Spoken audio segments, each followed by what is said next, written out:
இயேசு கிறிஸ்துவின் நாமத்தில் உங்கள் அனைவரையும் அன்புடன் வாழ்த்துகிறேன். இன்றைக்கு நாம் தியானிக்க போகிற தலைப்பு ஆத்துமாவே நன்றி சொல்லு. வசனம் சங்கீதம் 103 1 2 3. என் ஆத்துமாவே கர்த்தரை ஸ்தோத்திரி, என் முழு உள்ளமே அவருடைய பரிசுத்த நாமத்தை ஸ்தோத்திரி.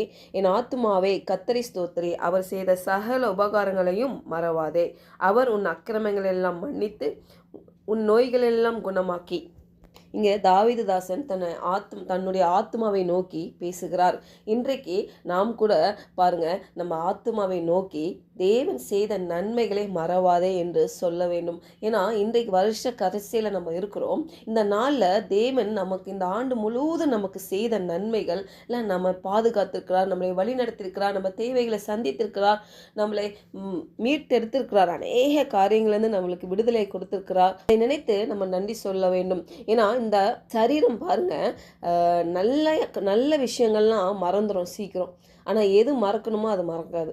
பாருங்க, நம்மளை யாராவது தவறாக பேசிட்டா மறக்காது, நம்மளை யாராவது திட்டிட்டா மறக்காது.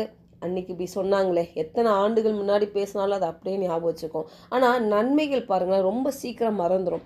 அதனால தான் இங்கே பாருங்கள், நம்ம ஆத்மாவை நோக்கி நம்ம கர்த்தர் செய்த நன்மைகளை நம்ம ரீக்ரியேட் பண்ணுறப்போ நன்றி உள்ளத்தோடு நம்ம கர்த்தரை தொழுது கொள்ளுகிறவராக இருக்கிறோம்.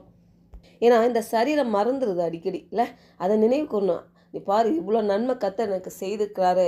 அப்போது அதை நம்ம சொல்லி தேவனை துதிக்கும் பொழுது நம்ம விசுவாசம் பலனுள்ளதாக இருக்கிறது. ஏன்னா மறதி மனிதனுடைய பலவீனமாக இருக்குது இல்லையா.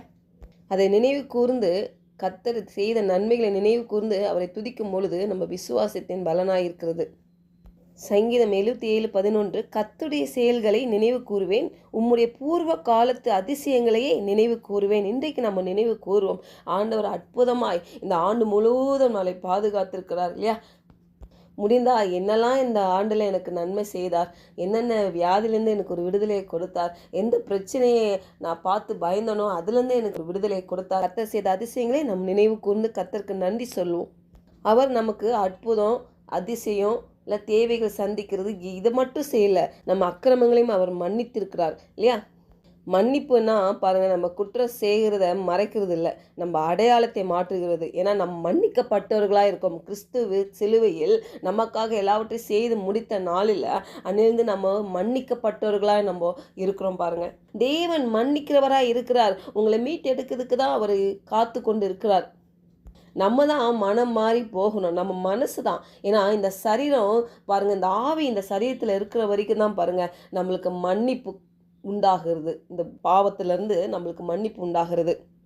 ஒன்ஸ் இந்த ஆவி இந்த சரீரத்தை விட்டு போயிடுச்சுன்னா, சரீரத்தில் நம்ம எவ்வளோலாம் ஆசைப்பட்டிருப்போம் இல்லை, என்னெல்லாம் நமக்கு தேவையாக இருந்திருக்கோம், எதெல்லாம் நினைத்து நம்ம எதிர்பார்த்துருப்போம், அதெல்லாம் மண்ணோட போயிடுமா. ஆவி மட்டும் பாருங்கள் தனியாக போயிடும் ஆண்டவர்கிட்ட. அப்போது இந்த உலகத்தில் இருக்கிற வரைக்கும் தான் ஆசை, எதிர்பார்ப்பு, தேவை எல்லாமே. பாருங்கள், பாவம் மன்னிக்கப்பட்டுச்சுனாலே நம்ம வியாதிகள் குணமாயிடும் பாருங்கள். ஏன்னா வேதத்தில் நம்ம அநேக இடத்துல இயேசு கிறிஸ்து சுகத்தை கொடுக்கறதுக்கு முன்னாடி பாவத்தை சுத்திகரிப்பார். அப்போ மன்னிப்பும் சுகமும் சிலுவையில் ஒன்றாகவே நிறைவேறியது என்று நம்ம அறிந்திருக்கிறோம். எரேமியா 33:8. அவர்கள் எனக்கு விரோதமாய் குற்றம் செய்த அவர்களுடைய எல்லா அக்கிரமங்களுக்கும் அவர்களை நீங்களாக்கி சுத்திகரித்து, அவர்கள் எனக்கு விரோதமாய் குற்றம் செய்து எனக்கு விரோதமாய் துரோகம் பண்ணின அவர்களுடைய எல்லா அக்கிரமங்களையும் மன்னிப்பேன். அப்போ இன்றைக்கு என்ன பாவ ரகசியம் இருந்தோ எல்லாம் கர்த்தர் மன்னிக்கிறவராக இருக்கிறார். நீங்கள் ஒப்புக்கொடுங்க கடவுள்கிட்ட இல்லையா. இந்த வருட முடிவில் இருக்கிறோம். தேவன் அற்புதமாய் நம்மளை வழி நடத்துகிறார். நாம் அவருக்குரியவர்களாக இருக்கிறோம். அப்போது நாம் அவர் என்ன பூமியில் நம்மளுக்கு வைத்திருக்கிறாரோ நன்மைகள் அதை சுதந்திரித்து கொள்ளவர்களாக நம்ம இருக்க வேண்டும்.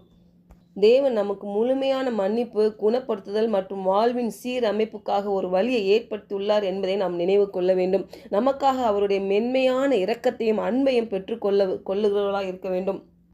அளவற்ற அன்பு கிறிஸ்துவில் தான் இருக்குது என்று நம்ம புரிந்து கொள்ள வேண்டும். பாருங்கள், அப்போ கர்த்தர் நமக்காக செய்த எல்லாவற்றிற்காக அவருக்கு நன்றி சொல்லி துதித்து, அவர் என்னை மன்னித்திருக்கிறார் இல்லை, அவர் என்னை குணமாக்கியிருக்கிறார், அவருடைய மீட்பு, அவருடைய அன்பு மற்றும் புதுப்பிக்கப்பட்ட பலம் ஆகியவற்றிற்காகவும் அவரை நம்ம துதிப்போம். ஜெபிக்கலாம். பரலோக தகப்பனே, இந்த காலை வேளையில் நாங்கள் தியானித்தது போல் ஆண்டவரே, இந்த வருடத்தின் கடைசி நாளில் கூட ஆண்டவரே நீ செய்த நன்மைகளை நாங்கள் நினைத்து துதிக்கிறவர்களாய் நாங்கள் வந்திருக்கிறோம் கர்த்தாவே. ஆண்டவரே, எங்கள் ஆத்துமாவை நோக்கி பேசுகிறோம். ஆத்துமாவை கர்த்தரை ஸ்தோத்திரே. அவர் செய்த எல்லா நன்மைகளையும் நீ மறவாதே. அவர் பரிசுத்த நாமத்தை ஸ்தோத்திரே. அவர் என்னுடைய அக்கிரமங்கள்லாம் மன்னித்திருக்கிறார், என் நோய்களை குணமாக்கியிருக்கிறார். நன்றி செலுத்துகிறவர்களாய் நான் இருக்கிறேன். இம்மட்டுமா எங்களை பாதுகாத்து எங்களை வழிநடத்தி ஆண்டவரே, எவ்வளோ இக்கட்டு சூழ்நிலையில் எங்களுக்கு ஒரு விடுதலை கொடுத்து அப்பா நடத்தி வந்தீரேன். புதிய ஆண்டை காண எங்களுக்கு கிருபை செய்கிறீர், நமக்கு ஸ்தோத்திரிக்கிறோம் ஆண்டவரே. அப்போ இந்த ஆண்டு முழுவதும் நீ செய்த நன்மைக்காக ஆண்டவரே நாங்கள் அப்பா உம்மை துதிக்கிறோம் ராஜா, போற்றுகிறோம் ஆண்டவரே. அப்பா இந்த வேலையில் அப்படியாக ஆண்டவரை கேட்டுக்கொண்டிருக்கிற ஒவ்வொருத்துக்காக நாங்கள் செபிக்கிறோம் ஆண்டவரே. அப்பா நீர் அவங்களை பாதுகாத்து கொண்டிருக்கிறீங்க, அவங்களை வழி நடத்திருக்கீங்க, அதுக்காக நன்றி ராஜா. தொடர்ந்து ஆண்டவரே அவங்களோட நீர் இடைப்படுவீராக. உம்மை அறிந்து கொள்ளுகிற அறிவில் நாங்கள் வளரும்படியாகவும் ஆண்டவரே நாங்கள் வருகிற ஆண்டில் நாங்கள் தீர்மானிக்கிறோம். பரிசுத்த ஆவியானவர் எங்களை வழி நடத்தும்படி இயேசுவின் நாமத்தினால் ஜெபிக்கிறோம் நல்ல பிதாவே, ஆமென்.